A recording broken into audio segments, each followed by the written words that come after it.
Buddha left his palace. He is not coward and he is not an escapist. So why did he leave the palace? Rabindranath Tagore has written a beautiful poem about it. Buddha left the palace for 12 years. He roamed in the forests, practiced, meditated, and day of ultimate rejoicing came. He became enlightened. Naturally, the first thing he remembered was that he had to go back to the palace to deliver the good news to the woman he had loved, to the child that he has left behind, to the old father who was still hoping that he would come back. It is so human. It touches the heart. After 12 years he returned. His father was angry, as fathers will be normally. His father could not see who he was, could not see what he had become, could not see his individuality, which was so loud and so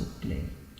The whole world was becoming aware of it, but his father was blind to it. He was still thinking about him in terms of the personality that was no longer there, that he has renounced the day he left the palace.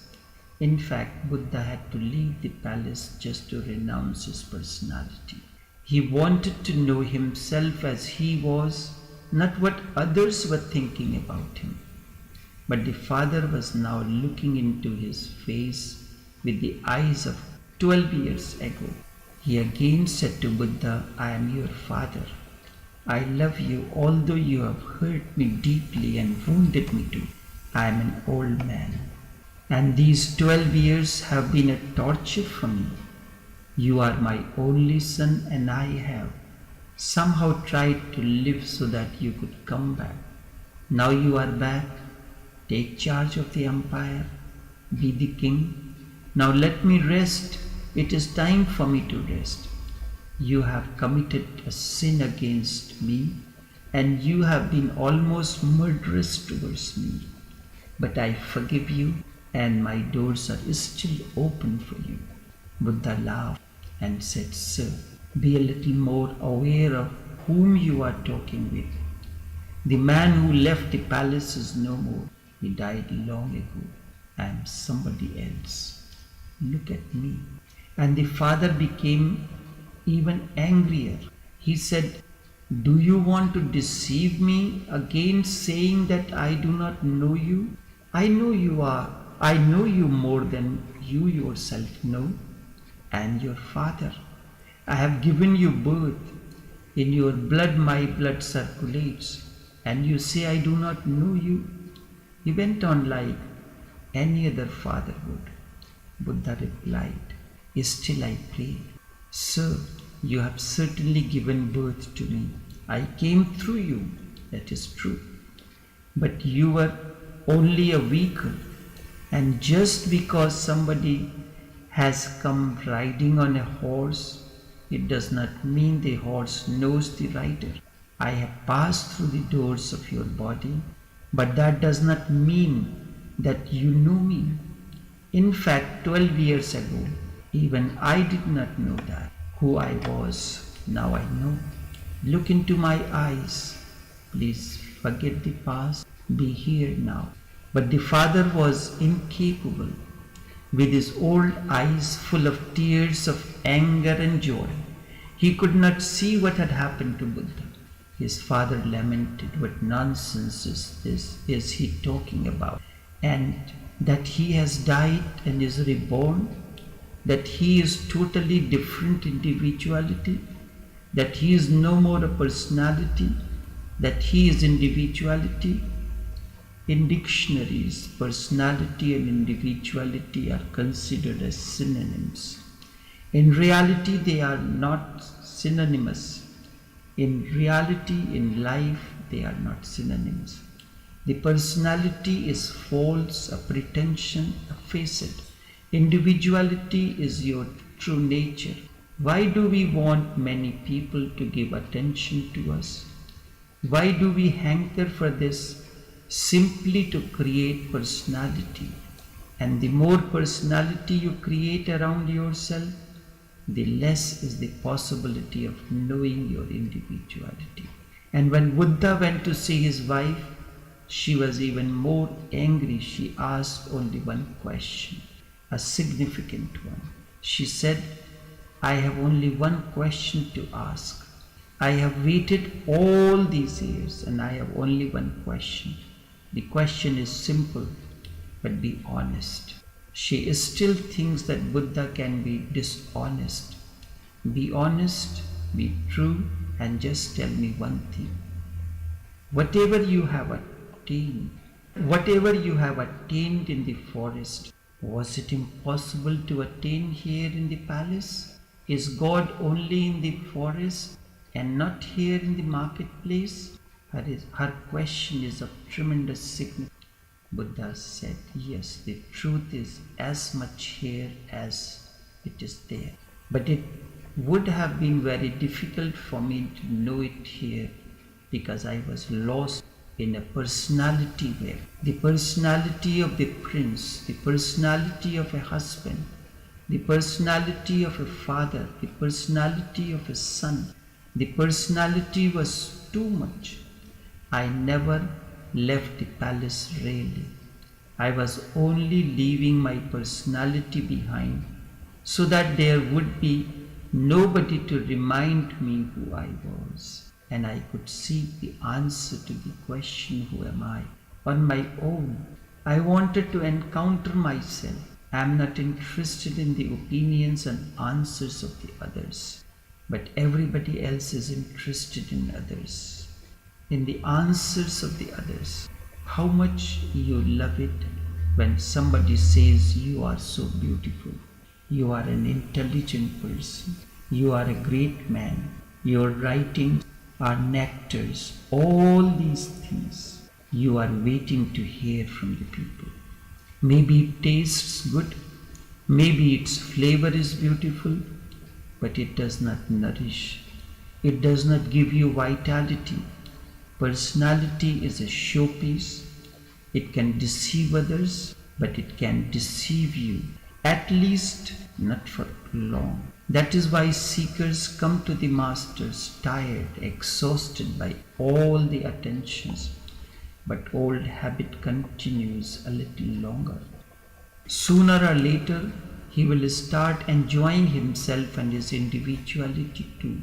And the day you can enjoy your individuality, you are free from the dependence on the others. If you ask for their attention, you have to pay for it in return, and the reward is bonded. The more you ask people to be attentive towards you, the more you are becoming a thing, a commodity which can be sold and purchased. This is what happens to all public figures, politicians, the showbiz people. This is one kind of witnessing. You want to be witnessed. It gives you a respectability, and in order to have respectability, you have to create character and morality. But all character and all that morality is just hypocrisy. You create it with a motivation so that others can be attracted towards you. If you want respectability, you will have to be a conformist. You will have to be obedient to the society and its demands. You will have to live according to wrong values, because the society consists of people who are fast asleep and their values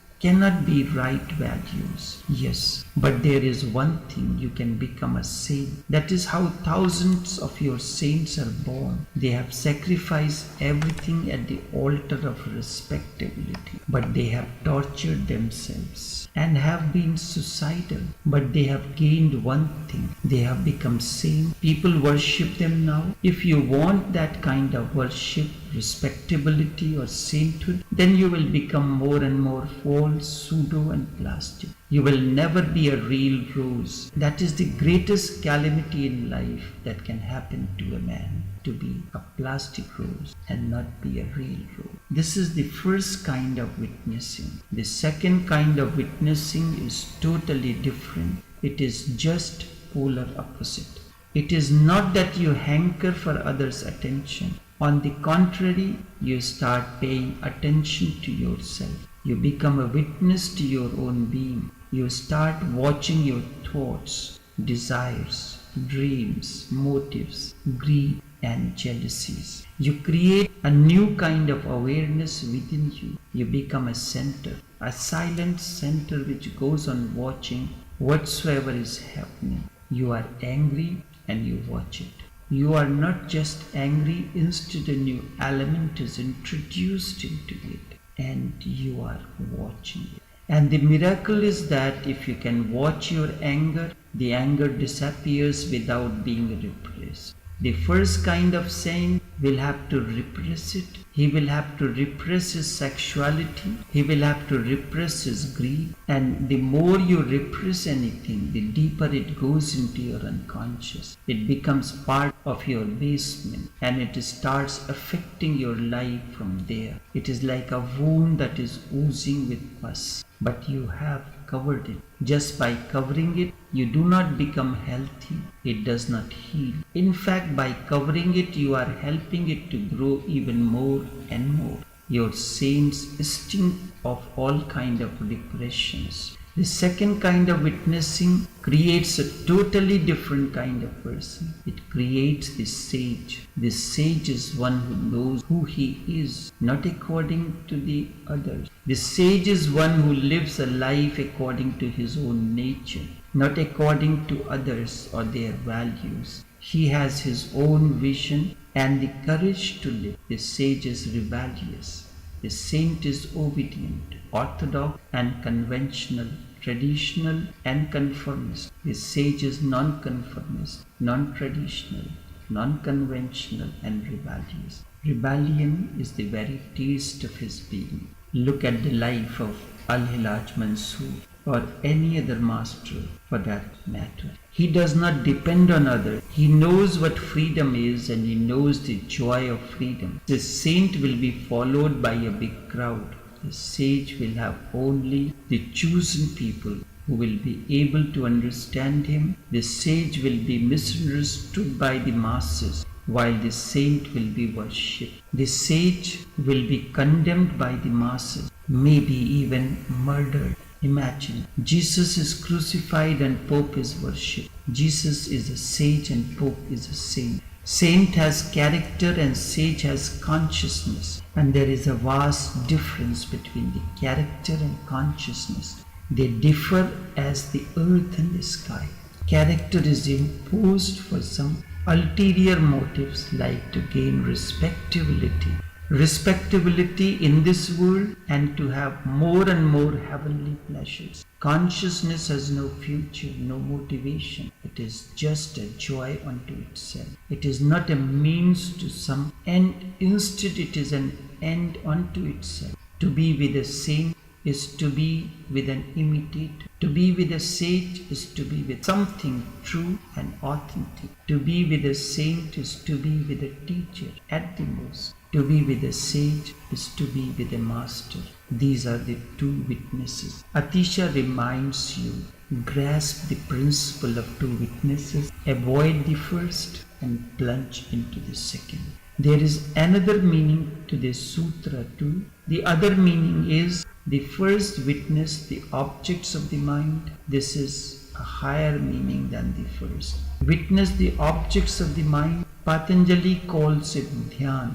Meditation. From the same root came Zen and Chan. Witness the objects, the contents of the mind. Whatsoever passes before you, watch it without any evaluation, judging or condemning it. Do not be for or against it, just watch. And dhyan or meditation or marakba is created. And the second is witness the witness itself. With this, samadhi or satori is created. The ultimate ecstasy is created. The first leads to the second. Start watching your thoughts, but do not stop there. When thoughts have disappeared, do not think that you have arrived. One more thing has to be done. One more step is needed. Now watch the watcher. Now just witness the witnessing.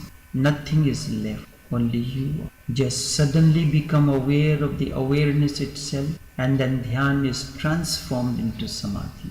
We begin meditation, remain in that. We never reach to the ultimate, that is samadhi. By watching the mind, mind disappears. By watching the witness, The witness expands and becomes